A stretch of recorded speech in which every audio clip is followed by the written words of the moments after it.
Saludos. Los que vieron este programa la semana pasada saben que tuvimos aquí al doctor Juan Yadó, pero el tiempo no alcanzó para la cantidad de preguntas que tenemos que hacerle y por eso decidimos continuar en esta edición de hoy el programa de la semana pasada con nuevas preguntas. Así que dentro de un momento comenzamos.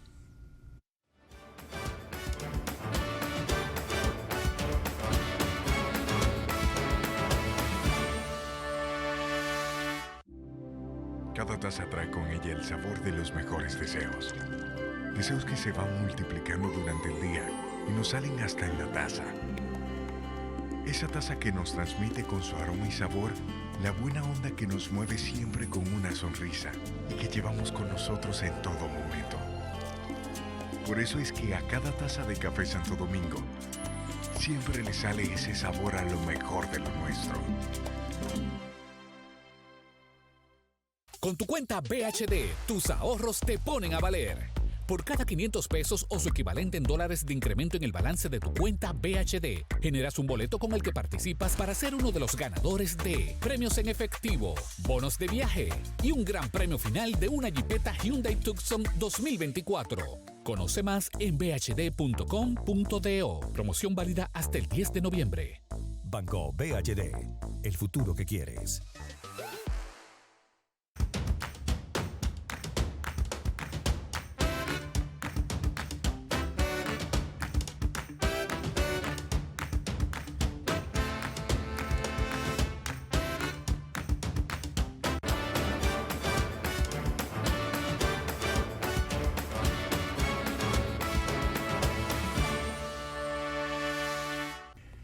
Bueno, Juan, gracias por permanecer, porque te invitamos para uno, pero te dejamos para el segundo, ¿no? No, me encantan las preguntas. Qué bueno, qué bueno. Juan, si la ocupación hotelera está siendo erosionada por la Airbnb, ¿cómo se dice? Airbnb y otras plataformas de alquileres, que entre todas disponen de más de 140,000 habitaciones, se dice, ¿no? Mientras que los hoteles apenas ofrecen unas 83,000, creo. Son 104,000 Airbnb y 86,000, según la cifra del Ministerio de Turismo. Ah, ok.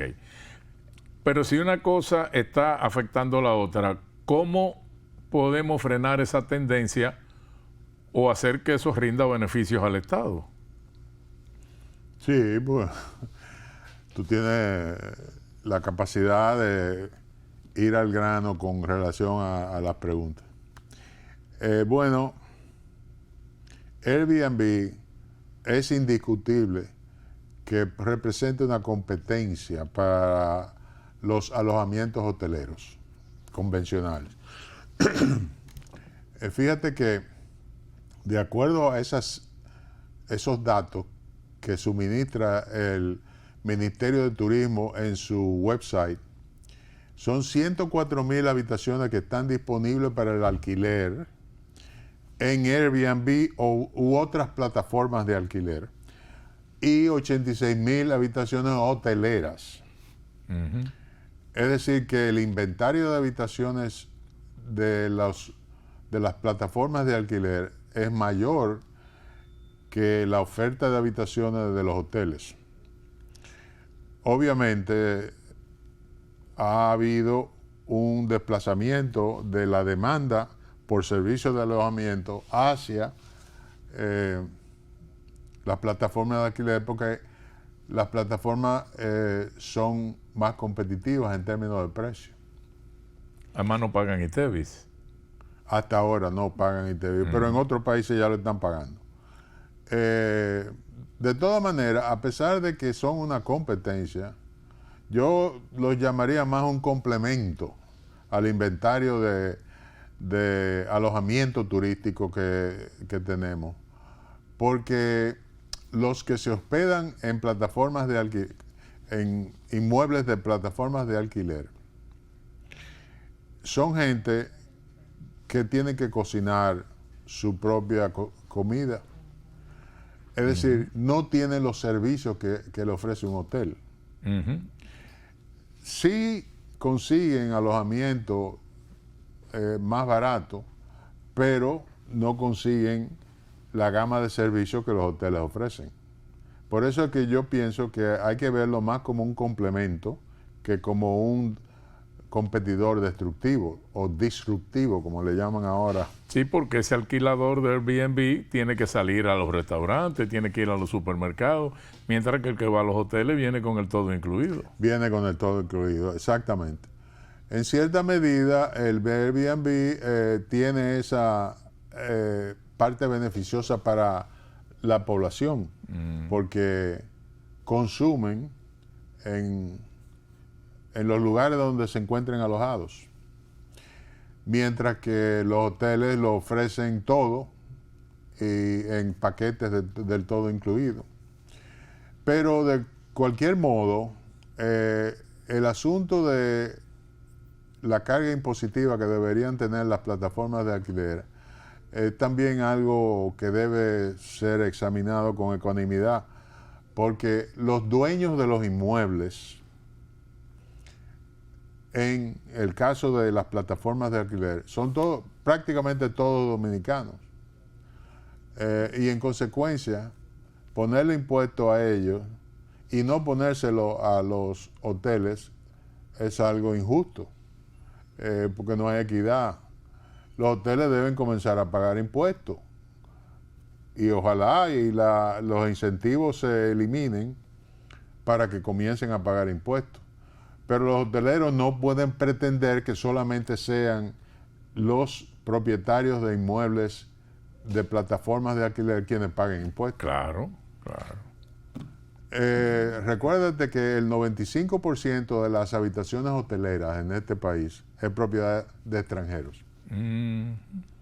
Mientras que los 104,000 habitaciones de las plataformas de alquiler, debe haber un 95% que son propiedad de dominicanos. Correcto, correcto. Entonces, en las decisiones impositivas, hay que equilibrar la carga para que haya justicia distributiva.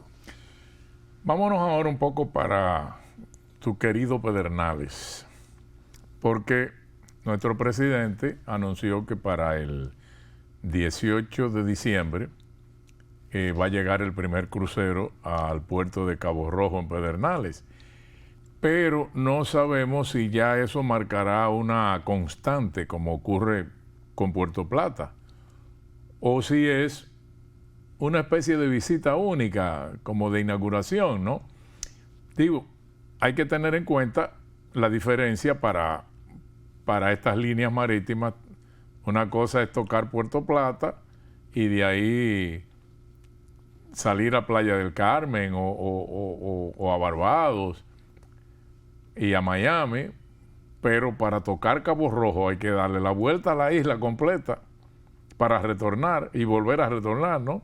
Y aparte de eso, bueno, ¿qué puede ofrecer Cabo Rojo como atracción para los cruceristas, ¿no? Sí, muy buenas observaciones. Bueno, mira, obviamente el ITM Group, un grupo de inversores mexicanos que son los que están haciendo las obras del puerto, es importante que haya un flujo permanente de cruceros, porque de ahí depende la rentabilidad de su inversión. Esa gente está invirtiendo $90 millones en preparar el puerto de cruceros.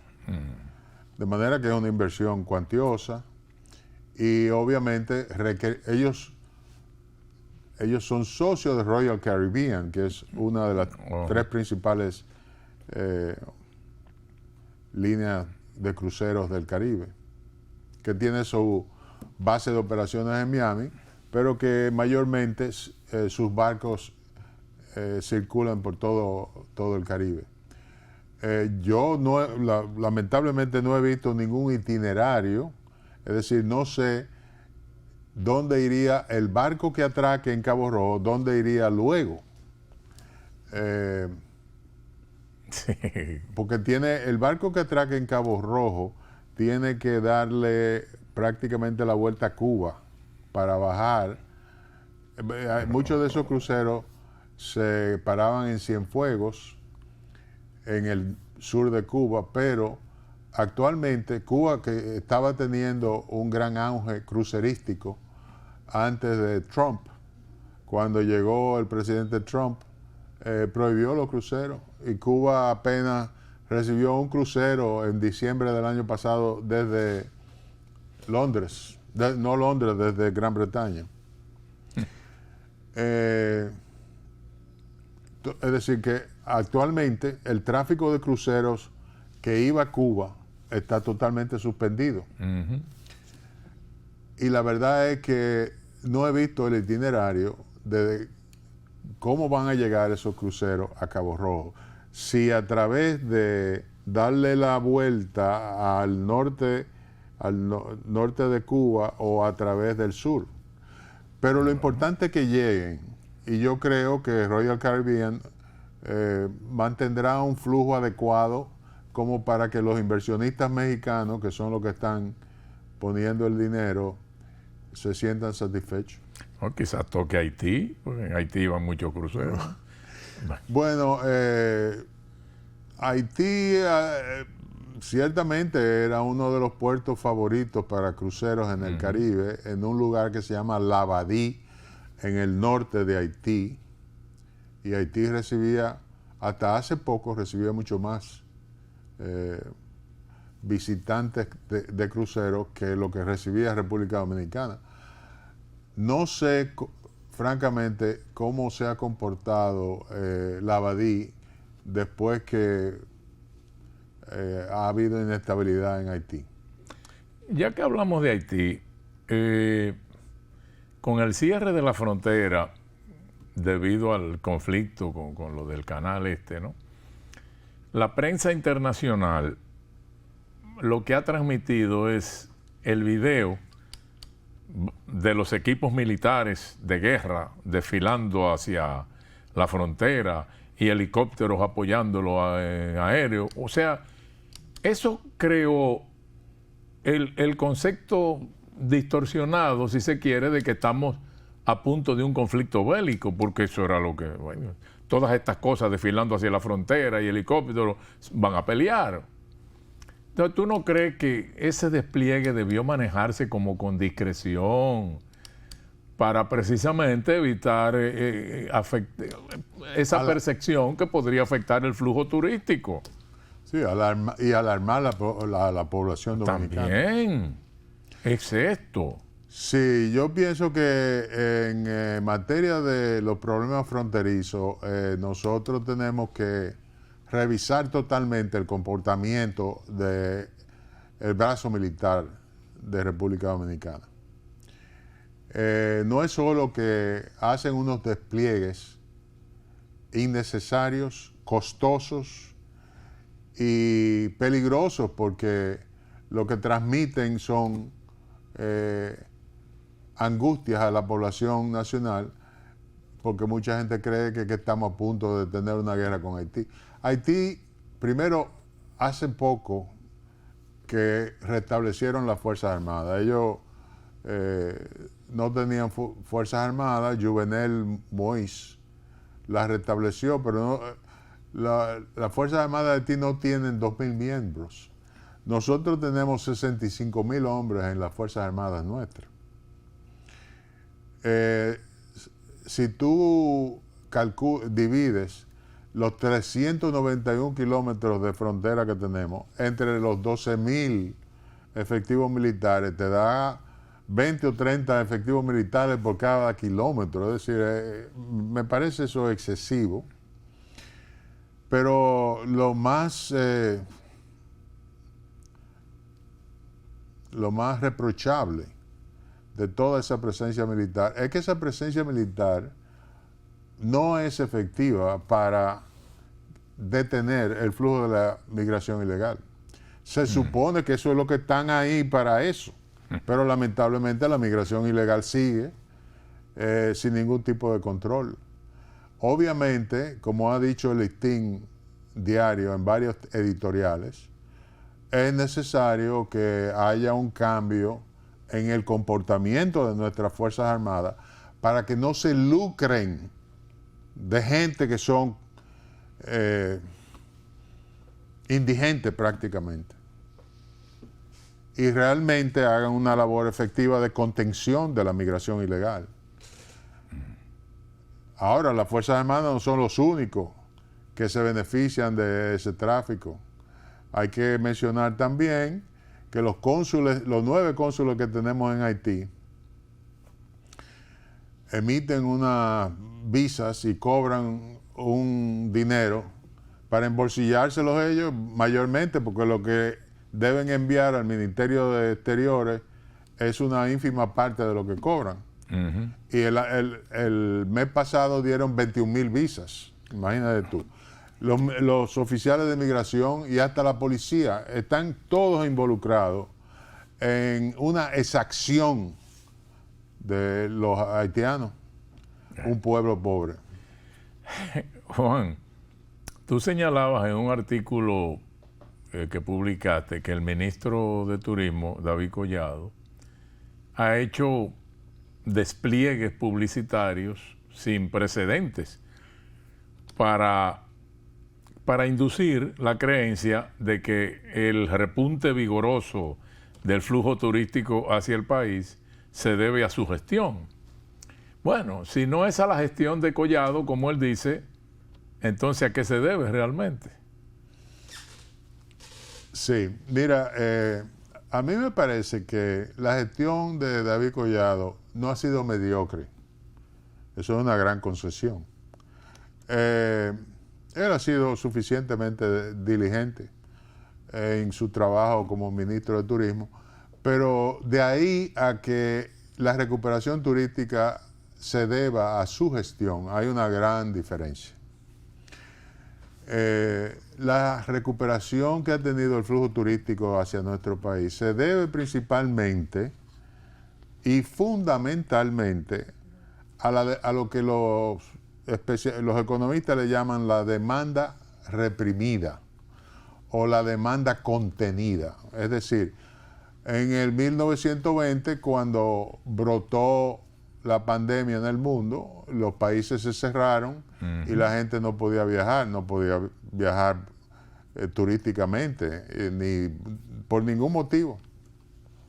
Una vez alcanzamos el control de la pandemia, los países comenzaron a abrirse. Y en eso hay que darle un reconocimiento al Gabinete de Turismo, que tomó la decisión riesgosa de hacernos uno de los primeros países que abrieron nuestros aeropuertos y puertos. En ese sentido, sí hubo un acierto considerable de parte de las autoridades. Pero de ahí a que el repunte y la recuperación se deba a la gestión del Ministerio de Turismo, yo no le veo ningún asidero. Es un asunto que sucede porque la gente estaba ansiosa de vacacionar y de viajar. Y todos los países han sido beneficiados por ese repunte. O sea que esa tendencia se refleja en todos los demás países. En todos los demás países. Se ha alegado aquí que nosotros lideramos el mundo en materia de recuperación y eso no es cierto. Nosotros fuimos de los primeros, sí, pero en el Caribe, por ejemplo, hay 2 o 3 destinos turísticos que fueron, que se recuperaron primero que nosotros. Son destinos pequeños, Anguila, las Islas Vírgenes, hasta el mismo Puerto Rico.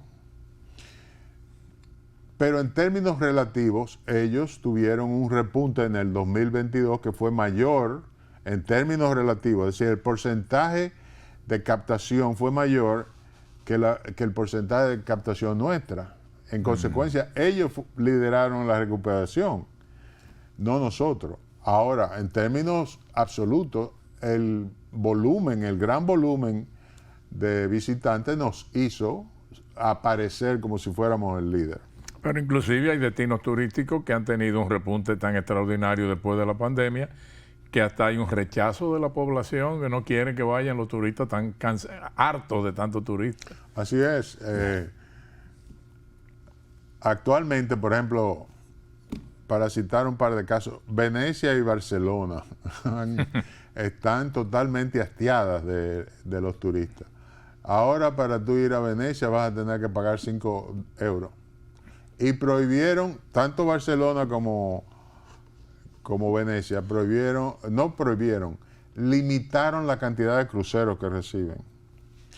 Ámsterdam está en lo mismo, porque ha habido un vuelco nuevamente, pero eso no es solamente porque la demanda contenida provoca ese flujo, sino que son de los destinos turísticos más icónicos del mundo. Es decir, todo el mundo quiere ir a Venecia y beberse una taza de café en la Plaza San Marcos. Pero la turismofobia es un fenómeno que se está viendo ya en varios lugares de Europa y que podría también reproducirse aquí en el caso de nuestro centro histórico, porque si al año estamos recibiendo 1 millón de visitantes, de turistas extranjeros, cuando el proyecto de Sanssouci comienza a operar y hayan 2 o 3 barcos ahí permanentemente, la cantidad de visitantes al centro histórico va a ser abrumadora y podría causar un rechazo de parte de la población. Nosotros hemos visto en algunos de tus artículos, Juan, e incluso también en la tertulia que tenemos en los Cáiceres de Regina, que tú has reclamado el adesentamiento del debate electoral, que desde hace mucho y todavía hoy sigue en la superficialidad y se decanta en los elogios de los gobiernistas a sus realizaciones, mientras los de la oposición lo que hacen es denigrar a la gestión gubernativa, lo mismo, ¿no? E incluso vi que tú llamaste como cháchara electoralista y clientelismo comprado lo que se ha venido practicando.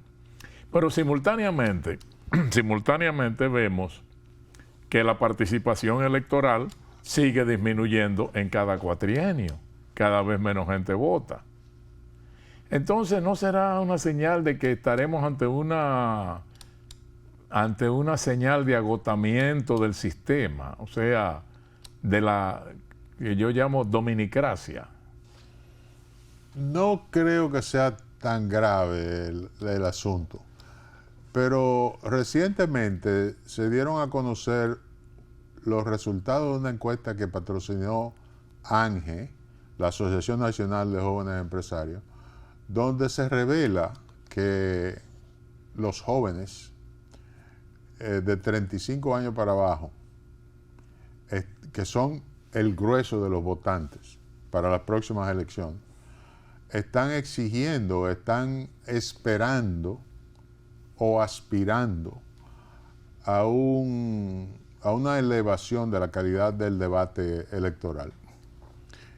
Es decir, que comienzan los votantes a exigirle a los líderes políticos que se presentan como candidatos que mejoren la calidad de su debate electoral. Que no, es decir, esto no puede seguir siendo una cháchara electoralista de denostar todo lo que el gobierno hace por parte de la oposición y el gobierno decir que están haciendo lo mejor que lo que hicieron los gobernantes anteriores. En lo que debería consistir el debate es en propuestas de solución a los problemas nacionales. ¿Qué usted va a hacer para enfrentar el problema de la seguridad ciudadana? ¿Qué usted va a hacer para crear empleo? No, pero ¿qué va? Todo se vuelve en cháchara.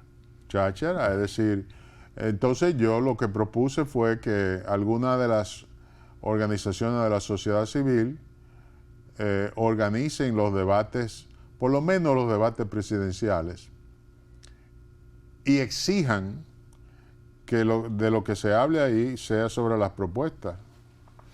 En un minuto vamos a volver, no se vayan.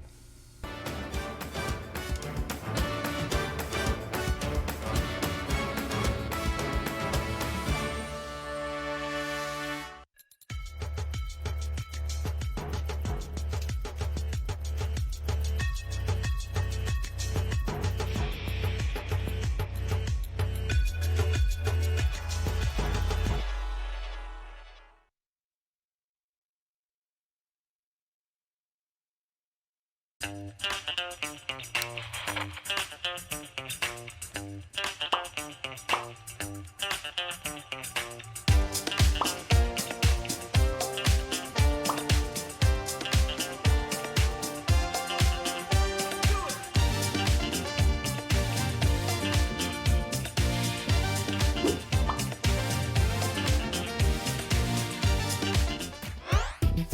tu cuerpo, el secreto para estar en forma.